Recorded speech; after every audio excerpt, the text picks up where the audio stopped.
Border road, Eluru road మినహా నగరం బంగాళాఖాతంలో ఏర్పడిన అల్పపీడనంతో తెలుగు రాష్ట్రాల్లో భారీ వర్షాలు కురుస్తున్నాయి. హాయ్ ఫ్రెండ్స్, ఈ వీడియోలో మనం India and other countries natural డిజాస్టర్స్కి గవర్నమెంట్స్ ఎలా రియాక్ట్ అవుతాయో చూద్దాం. ఇండియాలో న్యాచురల్ డిజాస్టర్స్ చాలా కామన్. సైక్లోన్స్, ఫ్లడ్స్, ఎర్త్క్వేక్స్ ఇలాంటి డిజాస్టర్స్ ఫ్రీక్వెంట్గా వస్తుంటాయి. ఎస్పెషల్గా ఈస్ట్ కోస్ట్లో ఇవి వచ్చినప్పుడు గవర్నమెంట్ ఇమీడియట్ యాక్షన్ తీసుకుంటుంది.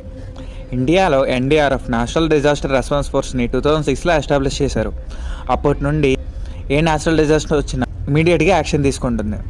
ఎగ్జాంపుల్గా 2020లో సైక్లోన్ ఆంఫాన్ వచ్చినప్పుడు వెస్ట్ బెంగాల్ అండ్ ఒడిస్సా చాలా ఎఫెక్ట్ పడింది. చాలామంది ప్రజలు దీని బారిన పడ్డారు. అప్పుడు ఎన్డీఆర్ఎఫ్ వెంటనే యాక్షన్లో దిగి ఫుడ్ అండ్ వాటర్ని సప్లై చేయడం, ప్రజల్ని రెస్క్యూ చేయడం మొదలైనవి చేశారు. స్టేట్ గవర్నమెంట్ క్విక్గా యాక్షన్ తీసుకుని ప్రజల సేఫ్టీకి ప్రయారిటీ ఇచ్చారు. న్యాచురల్ డిజాస్టర్స్ తర్వాత రిలీఫ్ ఎఫర్ట్స్కి గవర్నమెంట్ చాలా పెద్ద అమౌంట్ అలొకేట్ చేసింది. ఎవాక్యుయేషన్కి, రిలీఫ్ క్యాంప్స్కి, రిహాబిలిటేషన్ సెంటర్స్కి స్పీడ్గా అవుతుంటాయి. సైక్లోన్, ఎర్త్క్వేక్ అండ్ ఫ్లడ్స్ తర్వాత డ్యామేజ్ ఇన్ఫ్రాస్ట్రక్చర్ని రీస్టోర్ చేయడం, పవర్ లైన్స్ అండ్ వాటర్ సప్లైని ఫాస్ట్గా రిపేర్ చేయడం ప్రయారిటీ ఇస్తారు. ఇండియాలో స్టేట్ అండ్ సెంట్రల్ గవర్నమెంట్స్ మధ్య కోఆర్డినేషన్ చాలా ఇంపార్టెంట్, ఎస్పెషల్గా డిజాస్టర్స్ టైంలో. PM relief fund and CM relief fund ఇమీడియట్గా ఫైనాన్షియల్ ఎయిడ్ ఇవ్వడం స్టార్ట్ చేస్తాయి. ఫర్ ఎగ్జాంపుల్, కేరళ ఫ్లడ్స్ 2018లో కూడా గవర్నమెంట్ లార్జ్ స్కేల్లో ఎవాక్యుయేషన్ రిలీఫ్ మెజర్స్ని తీసుకొని ఇంటర్నేషనల్ హెల్ప్ కూడా తీసుకుంది. జపాన్లో న్యాచురల్ డిజాస్టర్స్ అంటే ఎర్త్క్వేక్ అండ్ సునామీస్. జపాన్లో ఎర్త్క్వేక్స్ ఎక్కువగా వస్తుంటాయి కాబట్టి అక్కడ గవర్నమెంట్ అడ్వాన్స్డ్ ప్రోటోకాల్స్ని డిజైన్ చేసాయి. పబ్లిక్ రెగ్యులర్గా డిజాస్టర్ డ్రిల్స్లో పార్టిసిపేట్ చేస్తారు. జపాన్లో చాలా well organization disaster response team ఉంది. ఎర్త్క్వేక్ అండ్ సునామీ అలర్ట్స్ని ఇమీడియట్గా పబ్లిక్కి పంపిస్తారు. ప్రజల సేఫ్టీకి ఫస్ట్ యాక్షన్ తీసుకుంటారు. 2011లో ఎర్త్క్వేక్ అండ్ సునామీ వచ్చినప్పుడు చాలా సివియర్గా డ్యామేజ్ జరిగింది. అప్పటికి గవర్నమెంట్ ఇమ్మీడియట్గా రిలీఫ్ ఆపరేషన్ స్టార్ట్ చేసి చాలామంది ప్రజల్ని సేఫ్ ప్లేసెస్కి ఎవాక్యుయేట్ చేశారు. జపాన్లో బిల్డింగ్స్ అండ్ ఇన్ఫ్రాస్ట్రక్చర్ అన్నీ ఎర్త్క్వేక్ రెసిస్టెంట్గా ఉంటాయి. ఈ ప్రాసెస్లో పబ్లిక్ అండ్ ప్రైవేట్ సెక్టర్ కూడా గవర్నమెంట్తో కలిసి వర్క్ చేస్తారు. ముందుగా ప్రిపేర్నెస్ ప్లాన్స్ ఇవ్వడానికి గవర్నమెంట్కి ప్రీసెట్ ప్రోటోకాల్స్ ఉంటాయి.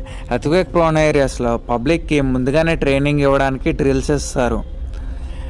అలాగే డిజాస్టర్ తర్వాత medical aid, food and water సప్లైస్ని ఇమీడియట్గా అరేంజ్ చేయడం స్టార్ట్ చేస్తారు.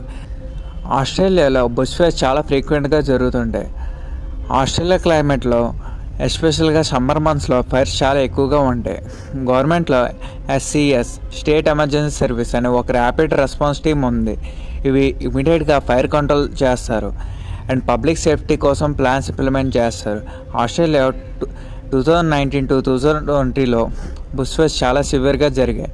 చాలామంది ప్రజలు 1,00,000 ఏకర్స్ ఫారెస్ట్ ఏరియా బర్న్ అయ్యింది. వైల్డ్ ఫైర్ కూడా చాలా డ్యామేజ్ అయింది. ఈ సిచ్యువేషన్లో గవర్నమెంట్ క్విక్గా ఎవాక్యుయేషన్ ఆర్డర్స్ ఇవ్వడం స్టార్ట్ చేసింది. లోకల్ కమ్యూనిటీస్ని ఇమీడియట్గా సేఫ్ ప్లేసెస్కి తీసుకొని ఫైర్ స్ప్రెడ్ కంట్రోల్ చేసి లార్జ్ స్కేల్లో రిలీఫ్ ఆపరేషన్ని స్టార్ట్ చేశారు. 1,00,000 ఏకర్స్ ఫారెస్ట్ ఏరియా బర్న్ అయ్యింది. వైల్డ్ ఫైర్ కూడా చాలా డ్యామేజ్ అయింది. ఈ సిచ్యువేషన్లో గవర్నమెంట్ క్విక్గా ఎవాక్యుయేషన్ ఆర్డర్స్ ఇవ్వడం స్టార్ట్ చేసింది. లోకల్ కమ్యూనిటీస్ని ఇమీడియట్గా సేఫ్ ప్లేసెస్కి తీసుకొని ఫైర్ స్ప్రెడ్ కంట్రోల్ చేసి లార్జ్ స్కేల్లో రిలీఫ్ ఆపరేషన్ని స్టార్ట్ చేశారు. ఆస్ట్రేలియా గవర్నమెంట్లో బుష్ ఫైర్ మేనేజ్మెంట్ సిస్టమ్ చాలా స్ట్రాంగ్గా ఉంటుంది. వాలంటీర్స్ కూడా చాలామంది ఇన్వాల్వ్ అయి ఉంటారు. ఎగ్జాంపుల్గా SCS వాలంటీర్స్లో ప్రజలే ఉంటారు. ఫైర్ ప్రోన్ ఏరియాస్ నుండి ఇమీడియట్గా ఎవాక్యుయేట్ చేస్తారు.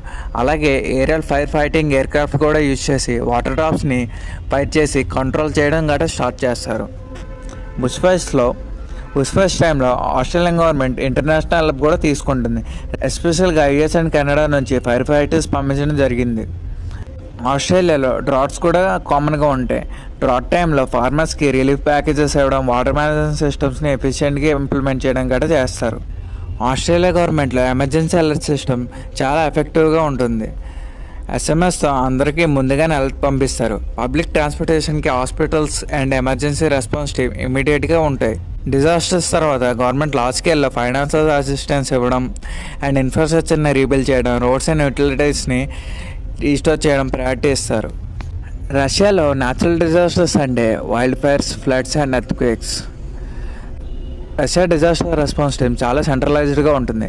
Russian ministry of emergency situations అనే ఆర్గనైజేషన్ ఉంది. ఇది ఇమీడియట్గా యాక్షన్ తీసుకుంటుంది. ఇందులో మిలిటరీ అండ్ సివిలియన్ యూనిట్స్ కూడా ఉంటాయి. ప్రతి డిజాస్టర్స్కి క్విక్కర్ రెస్పాన్స్ అవ్వడానికి రెడీగా ఉంటారు. 2019లో సైబేరియన్ వైల్డ్ ఫైర్స్ అప్పుడు చాలా హెక్టార్ల ఫారెస్ట్ ఏరియా బర్న్ అయింది. అప్పుడు గవర్నమెంట్ మిలిటరీని ఇన్వాల్వ్ చేసి ఫైర్స్ని కంట్రోల్ చేయడం స్టార్ట్ చేసింది. రష్యాలో ఫ్లడ్స్ అండ్ ల్యాండ్ స్లైడ్స్ కూడా ఫ్రీక్వెంట్గా జరుగుతుంటాయి. 2012లో సివియర్ ఫ్లడ్స్ జరిగినప్పుడు చాలామంది ప్రజల్ని సేఫ్గా ఎవాక్యుయేట్ చేశారు. గవర్నమెంట్ చాలా ఫాస్ట్గా రెస్క్యూ ఆపరేషన్ స్టార్ట్ చేసి మెడికల్ ఎయిడ్ అండ్ ఫుడ్ సప్లైస్ను అరేంజ్ చేశారు. రష్యాలో ఎమర్జెన్సీ సర్వీసెస్ మిలిటరీ కోఆర్డినేషన్ చాలా స్ట్రాంగ్గా ఉంటుంది. లార్జ్ స్కేల్లో ఎవాక్యుయేషన్ స్టార్ట్ చేసి ప్రజల సేఫ్టీకి ప్రయారిటీ ఇచ్చారు. రష్యా గవర్నమెంట్కి డిజాస్టర్ మేనేజ్మెంట్ సిస్టమ్ సెంట్రలైజ్డ్ అథారిటీకి డిపెండ్ అయి ఉంటుంది. పబ్లిక్ కూడా ఎమర్జెన్సీ అలర్ట్స్ని ప్రాపర్గా ఫాలో అవుతారు. రష్యాలో చాలా లార్జ్ స్కేల్లో డిజాస్టర్స్ జరుగుతాయి. ఇంటర్నేషనల్ ఎయిడ్ కూడా తీసుకొని రిహాబిలిటేషన్ ఎఫర్ట్స్ని స్టార్ట్ చేస్తారు. రష్యాలో క్లైమేట్ ఎక్స్ట్రీమ్ వల్ల నేచురల్ డిజాస్టర్స్కి ముందుగానే ప్లానింగ్ అండ్ ప్రిపేర్నెస్ చాలా ఇంపార్టెంట్గా ఉంటుంది. డిజాస్టర్స్ తర్వాత గవర్నమెంట్ ర్యాపిడ్ ఇన్ఫ్రాస్ట్రక్చర్ని రీబిల్డ్ చేయడం స్టార్ట్ చేస్తారు. పబ్లిక్ ఫెసిలిటీస్కి రిపేర్ చేయడం, రీస్టోర్ చేయడం ఫాస్ట్గా జరుగుతుంది. అమెరికాలో న్యాచురల్ డిజాస్టర్స్ అంటే వైల్డ్ ఫైర్స్, టోర్నాడోస్ అండ్ ఎర్త్క్వేక్స్ ఇవి ఫ్రీక్వెంట్గా వస్తుంటాయి. గవర్నమెంట్లో FEMA federal emergency management agency అనే ఒక స్పెషలైజ్డ్ ఆర్గనైజేషన్ ఉంది. డిజాస్టర్స్కి ముందు ప్లాన్ చేసి ఎమర్జెన్సీ డ్రిల్స్ ఇవ్వడం, ఎవాక్యుయేషన్ ప్లాన్స్ని రెడీ చేస్తుంది. ముందుగా FEMA వార్నింగ్ సిస్టమ్స్ ఇవ్వడానికి చాలా ఇంపార్టెంట్ రోల్ ప్లే చేస్తుంది. ఎగ్జాంపుల్గా హురికేన్ కత్రినా 2005లో వచ్చింది.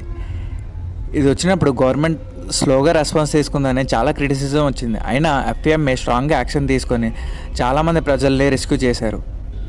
USAలో వైల్డ్ ఫైర్స్ చాలా కామన్, ఎస్పెషల్గా కాలిఫోర్నియాలో.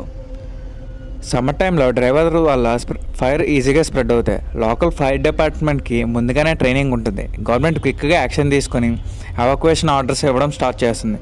ఫైర్ కంట్రోల్ మెజర్స్ తీసుకొని ఎయిర్ సపోర్ట్ వల్ల వాటర్ డ్రాప్స్ కూడా చేస్తారు. 2020లో కాలిఫోర్నియా వైల్డ్ ఫైర్స్ చాలా డేంజరస్ సిచ్యువేషన్ క్రియేట్ చేసింది. చాలామంది ప్రజలు దీని బారిన పడ్డారు. గవర్నమెంట్ సేఫ్గా ఎవాక్యుయేట్ చేయడం అండ్ రిలీఫ్ సెంటర్స్లో ఫుడ్ అండ్ షెల్టర్ని ఇవ్వడం స్టార్ట్ చేశారు. అమెరికాలో మంచి టెక్నాలజీ వార్నింగ్ సిస్టమ్స్ ఉన్నాయి. వెదర్ యాప్స్, టీవీస్ అండ్ రేడియోస్లో ముందుగానే అలర్ట్ పంపిస్తారు. పబ్లిక్ సేఫ్టీకి గవర్నమెంట్ చాలా ప్రయారిటీ ఇస్తుంది. రిసోర్స్ అలొకేట్ చేయడం, ఇన్ఫ్రాస్ట్రక్చర్ని రిపేర్ చేయడం అన్నీ సిస్టమేటిక్గా జరుగుతుంది. ఎర్త్క్వేక్ ప్రోన్ ఏరియాస్లో బిల్డింగ్ అండ్ బ్రిడ్జెస్ ఎర్త్క్వేక్ రెసిస్టెంట్గా డిజైన్ చేస్తారు. సో ఫ్రెండ్స్, న్యాచురల్ డిజాస్టర్స్కి గవర్నమెంట్ ఎలా రియాక్ట్ అవుతుందో చూసారు కదా. ఇంకో మంచి వీడియోతో మళ్ళీ కలుద్దాం. అంతవరకు సెలవు, బాయ్ బాయ్.